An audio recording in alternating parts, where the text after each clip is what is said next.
Hey, I'd like to talk to you about something most of us do in our bedroom. But sometimes there's somebody home or you don't want the neighbors to hear, so you have to get creative. So a lot of people do it in their cars. Hey, there's even plenty of times I have to resort to using a public restroom to do it, to get ready for a show. Hey, I'm talking about vocalizing. You know, singing exercises. What did you think I was talking about?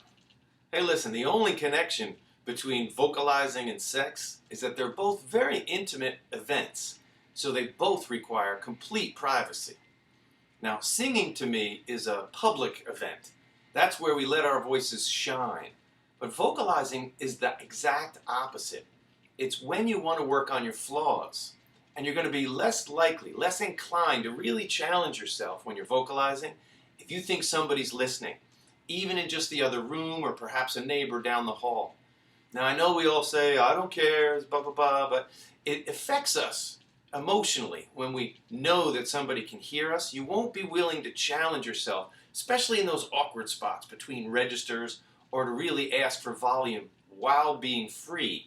It's one thing to try and create some volume and allow those tensions in. The very reason you want to vocalize is to try and take those chances in private so you trust being looser, being more balanced when you're singing in public.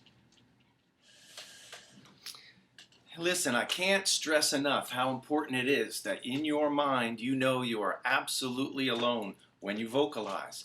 In that way, you'll really challenge those bad behaviors that really need to be exposed and reinforced with good behaviors so that you have an efficiency, a flow when you sing that you trust.